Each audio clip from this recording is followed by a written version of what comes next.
মন্ত্রী মহাশয়, তুমি কিছু বলবে বলছিলেন, বলুন। মহারাজ, আজ জঙ্গলের দিক থেকে এক অদ্ভুত ঘোড়া এসেছে। তার ডানা আছে আর চোখ দুটি আগুনের মতো জ্বলছে। মনে হয় সে কিছু আপনাকে বলতে চাই। ডানাওয়ালা ঘোড়া? এমন ঘোড়া তো কখনো দেখিনি। তাকে আমার সামনে নিয়ে আসো।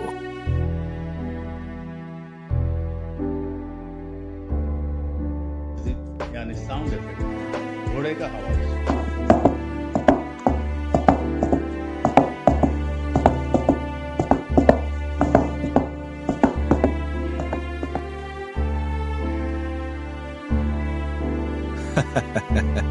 বাহ, কি সুন্দর ঘোড়া!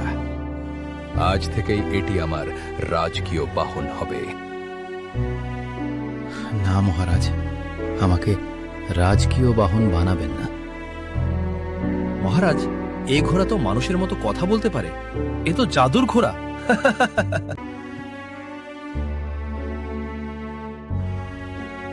তুমি কথা বলতে পারো? হ্যাঁ মহারাজ, আমি সাধারণ ঘোড়া নই। আমি এক অভিশপ্ত রাজপুত্র। তুমি কিভাবে রাজপুত্র থেকে ঘোড়ায় পরিণত হয়েছ, সব খুলে বলো। মহারাজ, অনেক বছর আগে আমি ছিলাম পার্শ্ববর্তী রাজ্যের রাজপুত্র। আমি খুব অহংকারী ছিলাম। একদিন এক বৃদ্ধ সাধুকে অপমান করেছিলাম। তখন তিনি আমাকে অভিশাপ দেন, তুমি ঘোড়ায় পরিণত হবে। যতদিন না তুমি একজন দয়ালু ও সত্যবাদী রাজার সাহায্য পাবে, ততদিন মুক্তি পাবে না। খুব দুঃখের কথা, আমি তোমাকে সাহায্য করব, কিন্তু সাবধান মহারাজ, এই অভিশাপ ভাঙতে হলে আপনাকে কিছু কঠিন পরীক্ষা দিতে হবে। আর উত্তরের দিকে যে গভীর জঙ্গল আছে, সেখানে একটি গুহায় সাধু বাবার ধ্যান করে। মহারাজ, আপনাকে ওই সাধু বাবার কাছে যেতে হবে। না মহারাজ, ওখানে গেলে প্রাণহানি হতে পারে। মহারাজ, কে জানে এটা আপনার কোনো শত্রুর চাল নয় তো? সে আপনাকে বন্দী বানিয়ে আমাদের রাজ্যটাকে দখল করতে চাই। একজন অসহায়কে সাহায্য করা রাজার কর্তব্য।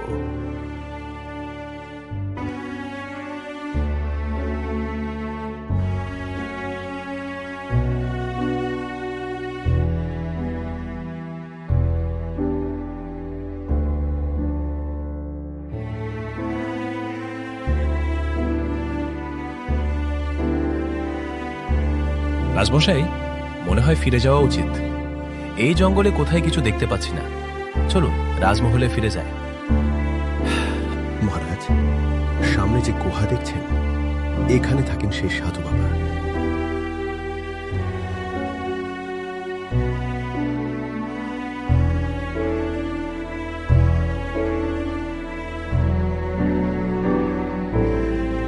আমি জানতাম তোমরা আসবে রাজামশাই। গত কয়েক বছর ধরে অপেক্ষা করছি তোমাদের জন্য।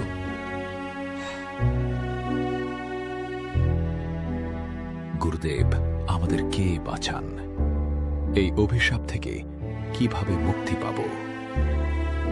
রাজামশাই, এই ঘোড়ার অভিশাপ ভাঙতে হলে আপনাকে 3টি পরীক্ষা দিতে হবে। রাজকুমারের প্রাণ বাঁচাতে আমি সব পরীক্ষা দিতে প্রস্তুত। রাজামশাই, আপনার প্রথম পরীক্ষা দয়া করা। রাজামশাই, এই জঙ্গলে পশ্চিম দিকে একটি নদী আছে। ওই নদীটি পার করলে দেখতে পাবেন একটি গ্রাম। ওই গ্রামে একজন শিকারী এই জঙ্গলে একটি হরিণকে ধরে নিয়ে গেছে। ওই হরিণটির একটি বাচ্চা আছে। ওই বাচ্চাটা একা হয়ে গেছে। ওই শিকারি থেকে হরিণটিকে মুক্ত করে দাও। জি মহারাজ, তাহলে আমি শিকারীর বাড়ির উদ্দেশ্যে রওনা দিলাম।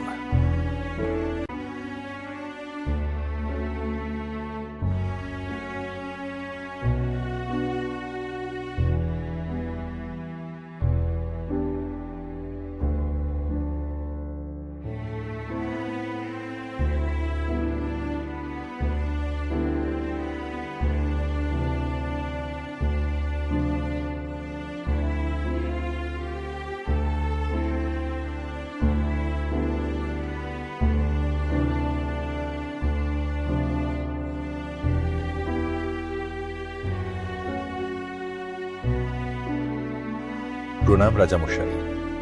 সাত সকালে এই নীলপুর গ্রামে কিছু খারাপ সংবাদ আছে নাকি? তেমন কিছু নয় মোড়ল সাহেব। এই গ্রামে শিকারীর বাড়িটা কোথায়, যদি আমাকে একটু বলতেন। রাজামশাই, এই গ্রামের শেষে বাড়িটি শিকারির বাড়ি।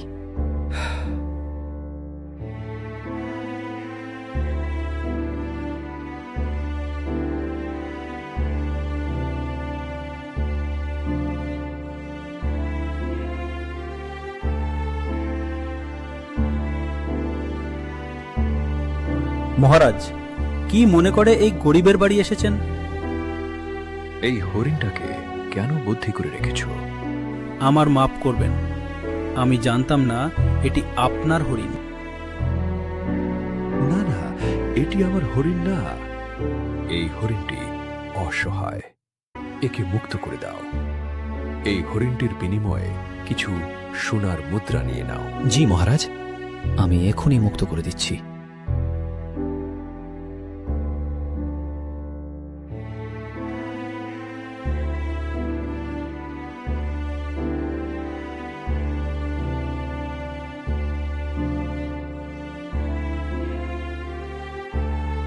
ভগবান আপনার মঙ্গল করুক।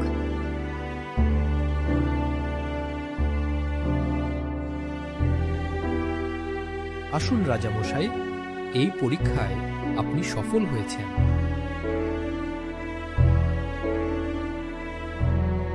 রাজামশাই, আপনার দ্বিতীয় পরীক্ষা সাহায্য করা। এই জঙ্গল একটি গরিব জেলে বাস করে। সে খুব অসুস্থ, কয়েকদিন হলো নদীতে মাছ ধরতে যেতে পারছে না। তাকে আপনার সাহায্য করতে হবে। রাজামশাই মনে রাখবেন, রাজকোষ থেকে কিছু দিতে পারবে না, তুমি নিজের থেকে সাহায্য করতে হবে। আর ওই গরিব জেলের বাড়ি যেতে হবে একা, একজন সাধারণ মানুষ হয়ে। জি গুরুদেব, তাহলে আমি জেলের বাড়ির উদ্দেশ্যে রওনা দিলাম।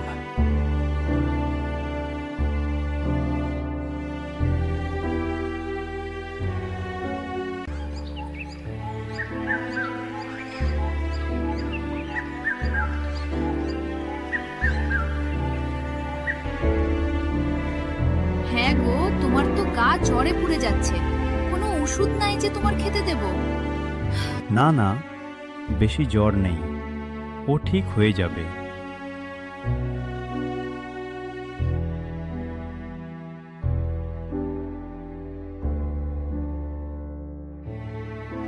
বলি, কেউ বাড়িতে আছেন? আমাকে কিছু সাহায্য করুন।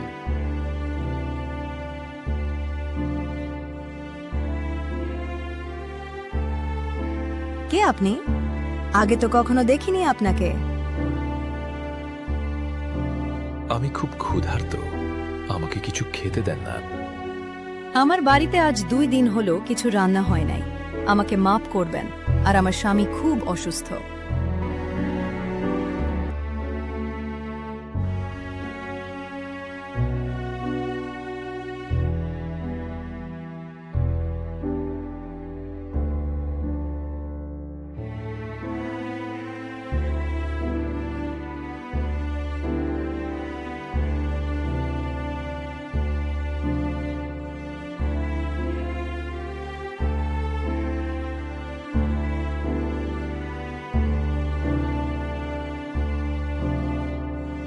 মা, মা, যদি একটু বাড়ির বাইরে আসতেন।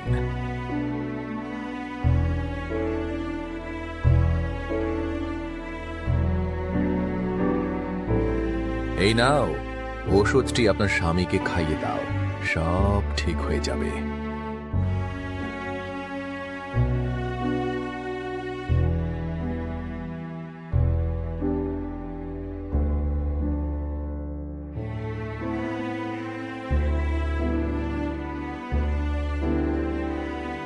এই নাও, ঔষধ খেয়ে নাও, জ্বর ঠিক হয়ে যাবে।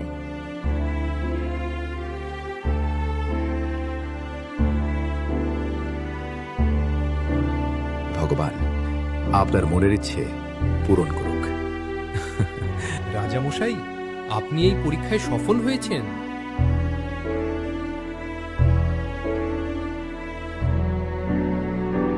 রাজামশাই, আপনার তৃতীয় পরীক্ষা সত্য কথা বলা। শেষ পরীক্ষা সবচেয়ে কঠিন। যদি তুমি মিথ্যা বলো তবে তুমি নিজেই পাথরে পরিণত হবে। আমি কখনো মিথ্যা বলি না। বলুন রাজামশাই, তোমার মনে কখনো লোভ এসেছে? হ্যাঁ গুরুদেব, কখনো কখনো আমি ক্ষমতার অহংকার করেছি। আমি ভেবেছি আমার মতো শক্তিশালী কেউ নেই।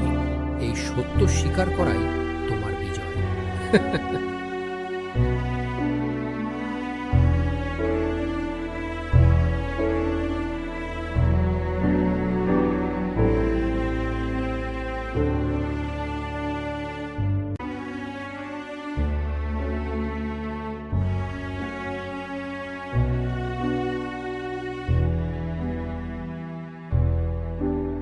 আমি মুক্ত। মহারাজ, আপনাকে ধন্যবাদ। তোমার মুক্তি আমার আনন্দ।